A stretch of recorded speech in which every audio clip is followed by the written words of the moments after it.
welcome back to Reviews with Nat. As you can see, I have brought a little friend with me to give me some comfort after, reading this bad boy, which in all fairness, it's pretty dark. So we are talking about LMMorgan's Tommy's Girl, part 1 and 2 in a book.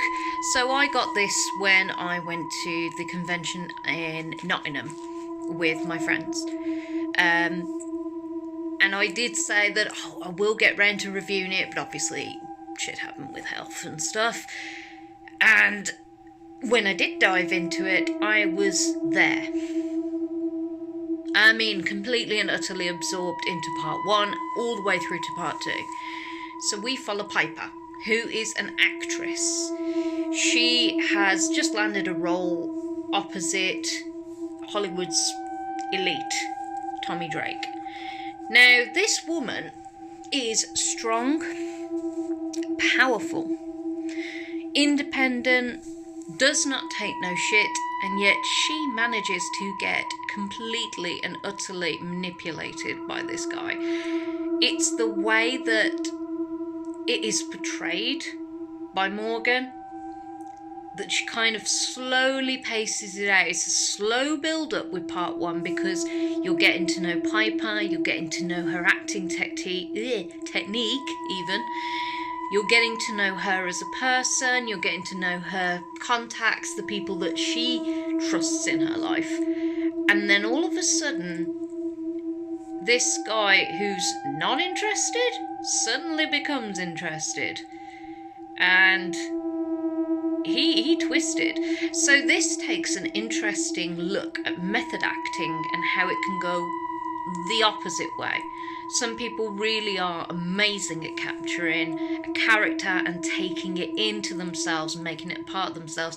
However, Tommy seems to have the literal sense of every character he ever played becomes a part of him as a person, which is freaking terrifying when you start to see how he unravels. Part 1, I'm literally smacking the book off the table repeatedly. If it didn't become sentient and slap me back, I would have been really surprised. The amount of aggravation and frustration I felt for Piper, purely because I was there going, the signs are there, this is a psychopath, get away. But no, Piper keeps going on down that rabbit hole. And then, eventually, she does see the light, and she just goes, do you know what? I'm done with you.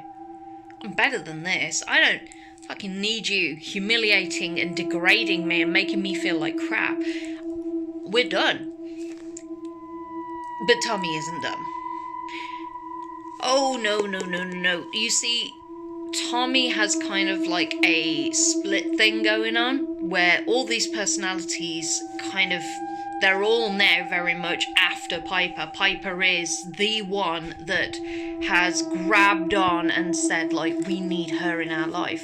But there is this horrible, almost Patrick Bateman side to him. After, you get the charm and the charisma of Tommy Shelby, but then you get the horrifying Patrick Bateman realisation. When she's out of the picture, she finally finds happiness. She finds a guy she's completely, happy with. She's got this amazing film role coming up. Everything is going great for Piper. No, Tommy's not going to let her go. Not that easy. His exact words were, I didn't say we were done. You don't leave me. So that can only tell you how messed up and intense part 2 gets. Because the slow build-up for part 1 is you really connecting with Piper. And then getting to know how seriously messed up Tommy is. And the longer he's with his agent rep/friend, who is just as vindictive and depraved as he is, it all just goes downhill from there because Tommy doesn't want to see her with anybody but himself. So this has trigger warnings to the galore because of the way that the language is presented in this. I love the way that she had it in a two-part narration. So you had it from Piper's point of view, Tommy's point of view, back and forths. Occasionally in part 2 you get Eddie's point of view, who's the producer that's now with Piper once she breaks up with Tommy. That's an eye-opener in itself, because it's a third party looking in on the situation, and you start to see how truly messed up the dynamic is between Tommy and Piper.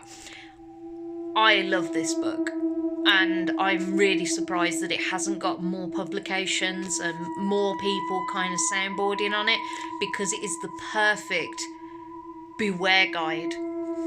It is the perfect way of finding out, like, I am no doubt in my mind, I met my Tommy Drake very many years ago, and I luckily got out of it. Piper wasn't so lucky. So if you are an ex-abuse, domestic violence, verbal manipulation of any kind, this is going to trigger you a little bit. But the outcome is worth it, because you get to see the whole development of Piper as a character, and you get to see the psychotic downfall of Tommy as a character. Brilliant book. Very much happy with this. It will be on my shelf. And guess what? The author signed it as well. So thank you so much, sweetheart, for giving me palpitations, I should have said, but I can't speak today for some reason. But me and Ducky are going to have some quality time to get over this horrific story. And yeah, this is literally a cautionary tale of dating a narcissist psychopath. So pick it up.